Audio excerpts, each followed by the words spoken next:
despretensiosos comentários sobre o Apocalipse de Jesus segundo São João tem tido uma repercussão impressionante na massa do povo. De modo que, deixando aí meu agradecimento, vamos ao livro das profecias finais.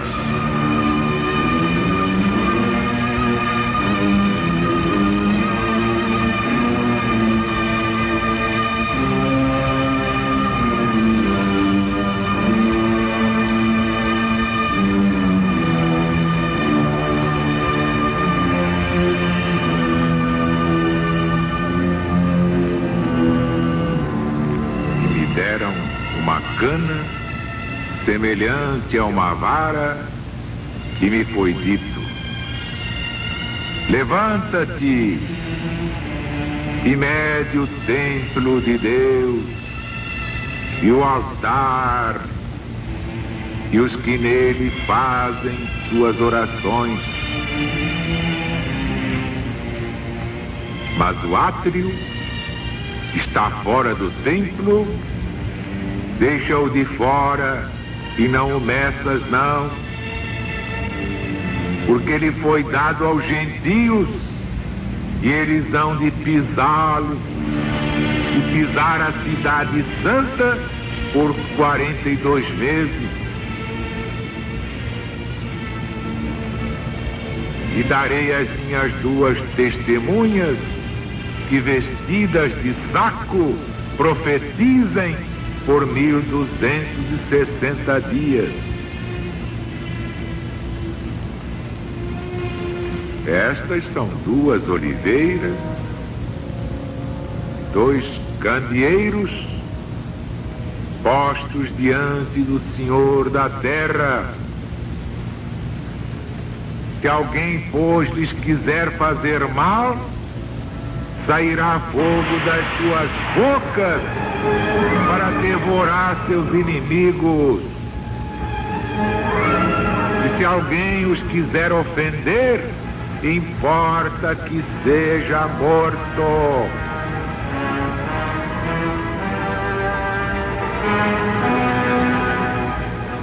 Eles têm poder de fechar o céu para que não chova pelo tempo que durar a sua profecia. E tem poder sobre as águas para as converter em sangue e de ferir a terra com todo gênero de pragas todas as vezes que quiserem.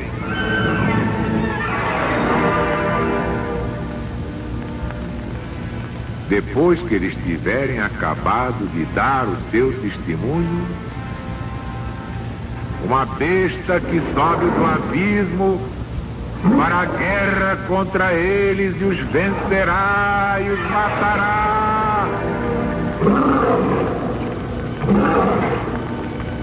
Seus corpos ficarão estirados na praça da grande cidade, que se chama espiritualmente Sodoma e Egito, onde também seu Senhor foi crucificado. E todos os das tribos e povos e línguas e nações verão os corpos das duas testemunhas estirados por 3 dias e meio. E não permitirão que os seus corpos sejam postos em sepulcros. E os habitantes do mundo se alegrarão sobre eles e farão festa. E mandarão presentes uns aos outros, porque esses 2 profetas tinham atormentado os que habitam sobre a terra. Mas depois de 3 dias e meio, o Espírito de vida entrou neles da parte de Deus, E eles se levantaram sobre os seus pés, e daqueles que os viram se apoderou um grande pavor. E ouviram uma grande voz do céu que lhes dizia: subi para cá. E subiram ao céu numa nuvem, e os inimigos deles os viram subir. E naquela hora sobreveio um grande terremoto, e caiu a 10ª parte da cidade.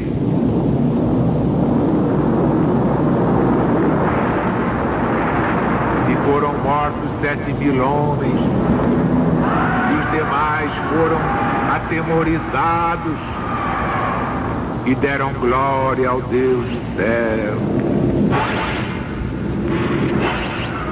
É passado o segundo ai, mas eis aqui o terceiro ai que cedo virá.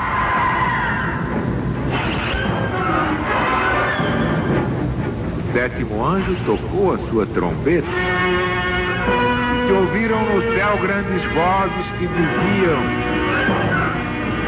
o reino da terra passou a ser de nosso Deus e do Cristo, e ele reinará pelos séculos dos séculos.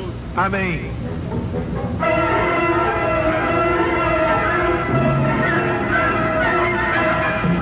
E os 24 anciãos que diante de Deus estão sentados nas suas cadeiras se prostraram sobre os seus rostos e adoraram a Deus, dizendo: graças te damos, Senhor Deus Todo-Poderoso, que és e que eras e hás de vir, por haveres recebido o teu grande poder e entrado no teu reino. E as nações se irritaram, mas chegou a hora da tua ira e o tempo de serem julgados os mortos, e de dar o galardão aos profetas teus servos, e aos santos, e aos que temem o teu nome, e aos pequenos e aos grandes. Chegou a hora de exterminar os que corromperam o mundo.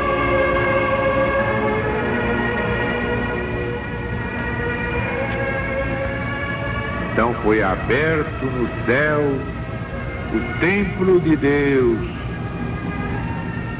e apareceu a arca do seu testamento no seu templo, e sobrevieram relâmpagos e vozes e um terremoto e uma grande chuva de pedras sobre o mundo.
meus irmãos,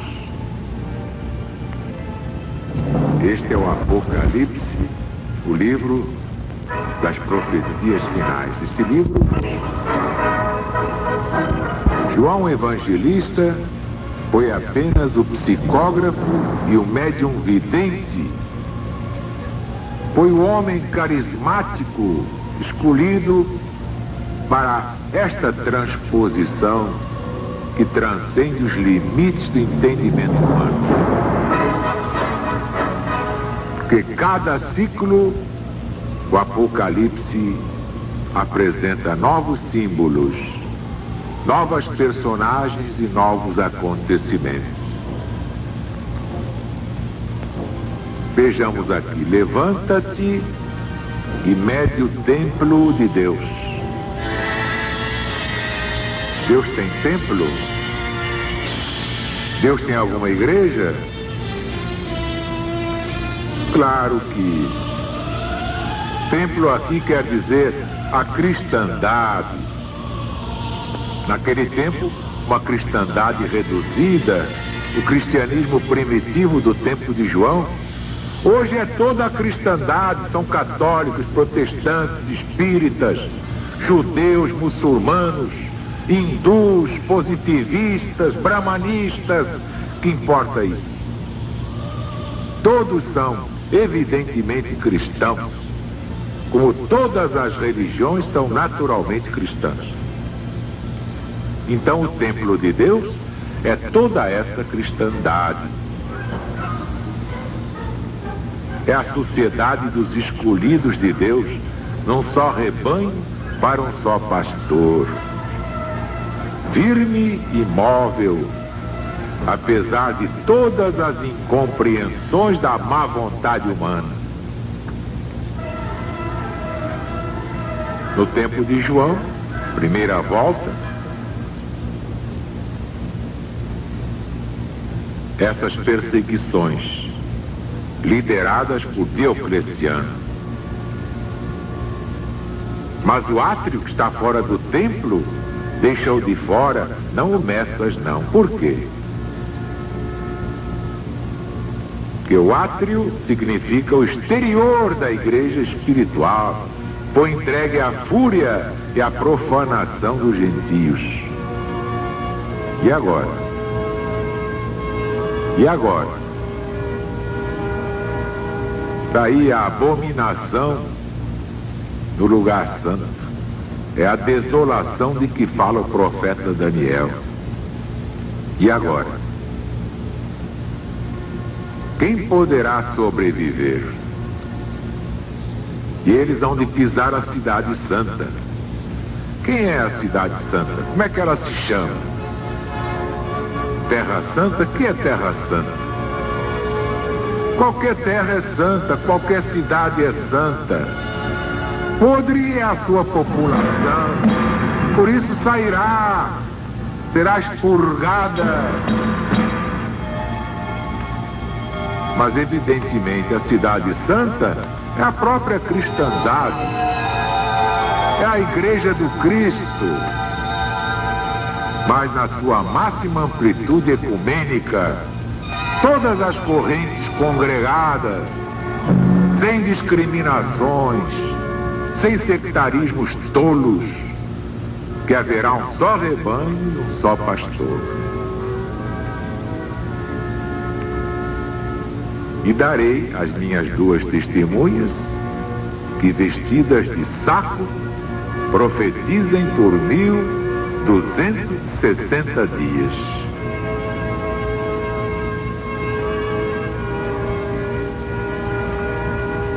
A cidade santa pisada por 42 meses. São 3 anos e meio, significados também pelo número de 1260 dias, vem a dar esses 42 meses, como vemos no versículo 3, claro, dando 30 dias a cada mês, segundo o antigo modo de contar. Ora, 3 anos e meio durou a perseguição de Diocleciano contra os cristãos, Isso vem de 23 de fevereiro de 303,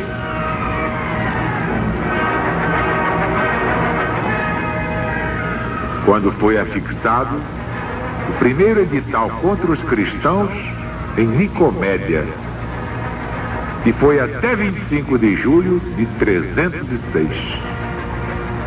É só fazer a conta, que aí começou a imperar Constantino, e logo passou uma lei a favor dos cristãos, como vemos em Lactâncio, no livro De Mortibus Persecutorum.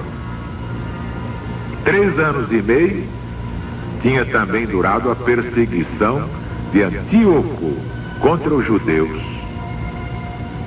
Isto segundo a profecia de Daniel no Velho Testamento da Bíblia Sagrada.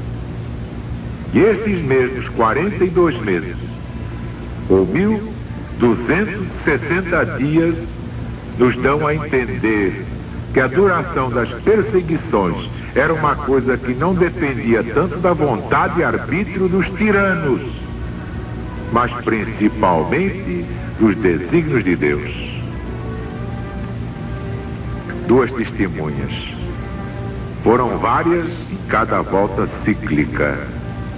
Agora são o Velho e o Novo Testamento, que são todos aqueles santos do Cristo de Deus, desde os primórdios da Gênese mosaica.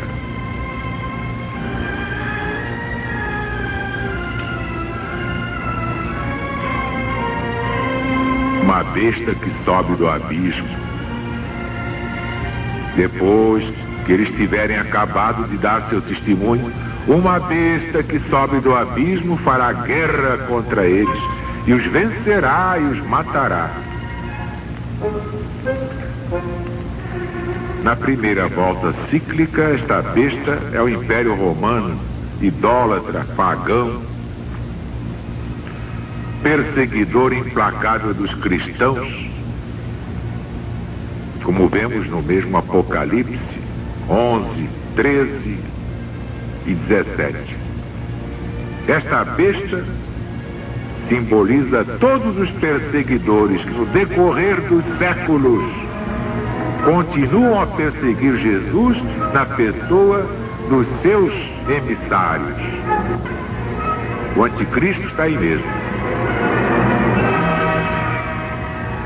E os vencerá e matará. São João mostra nestas palavras a crueldade dos suplícios e o que prometiam os perseguidores: a extinção total da doutrina do Cristo.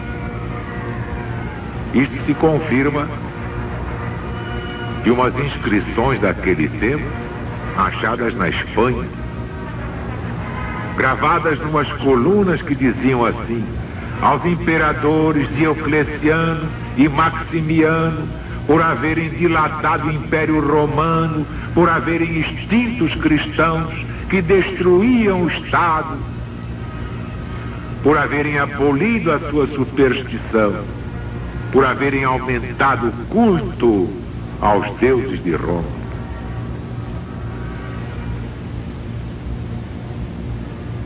E ali adiante, e os seus corpos ficarão estirados na praça da grande cidade, que se chama espiritualmente Sodoma e Egito, onde também o senhor deles, dos 2 profetas, foi crucificado.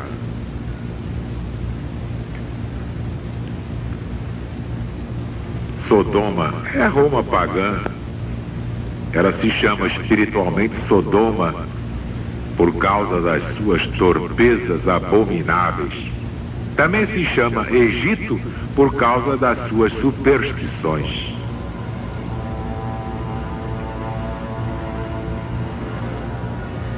Agora, aplicamos este texto às grandes cidades modernas, onde campeiam todos os crimes e se ostentam todas as devassidões.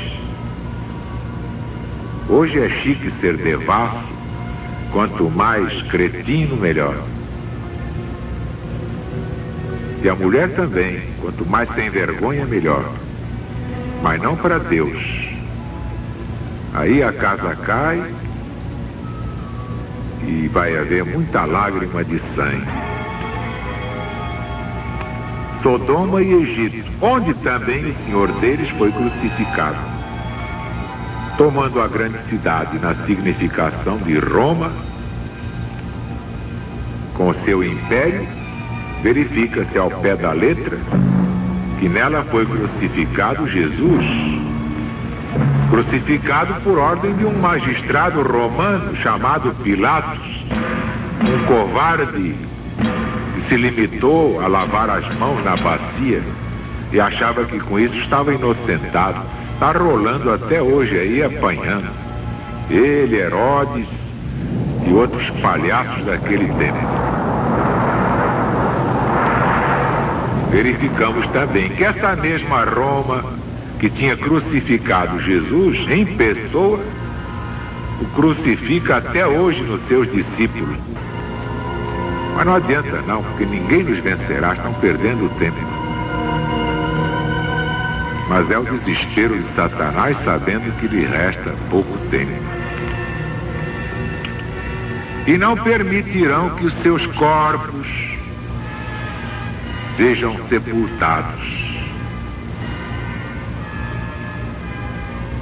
Esta impiedade, esta desumanidade é particularmente notada nas perseguições de Diocleciano, como entre outras mostram as obras dos mártires, as memórias, as atas. E ouviram uma grande voz do céu que lhes dizia: subi para cá. Esta é a grande vitória da igreja cristã. É a grande vitória do rebanho único, da cristandade do Cristo.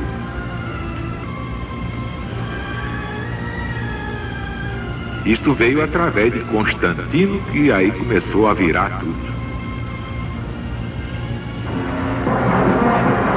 E agora? Isso foi na primeira volta cíclica. E agora? E naquela hora sobreveio um grande terremoto. Por esse terremoto, designa São João o abalo, a inquietação de todo o Império Romano pelas guerras que então se levantavam entre os imperadores Maximiano, Maxêncio, Galério, Constantino, Maximino, Severo. Terremoto começou aí. Eles não se entendiam mais.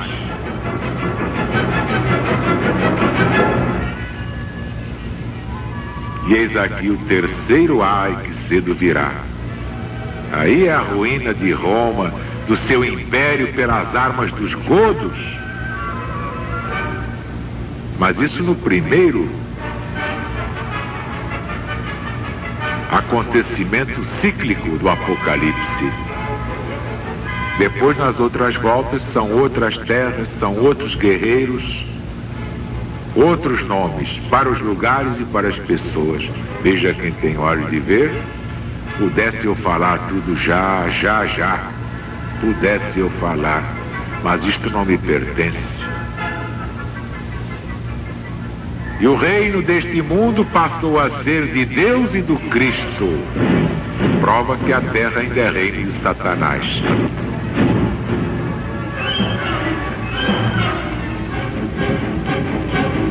Mas também depois, pois é,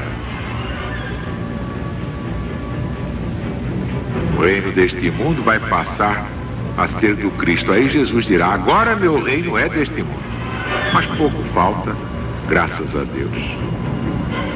E vem o tempo de serem julgados os mortos.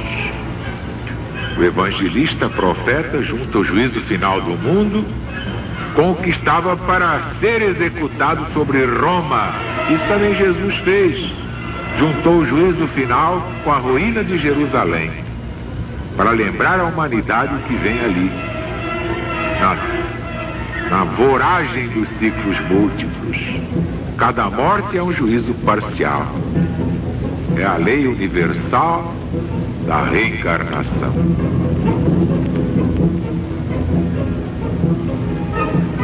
Bem, meus amigos, meus irmãos, amanhã voltaremos com o Apocalipse de Jesus segundo São João.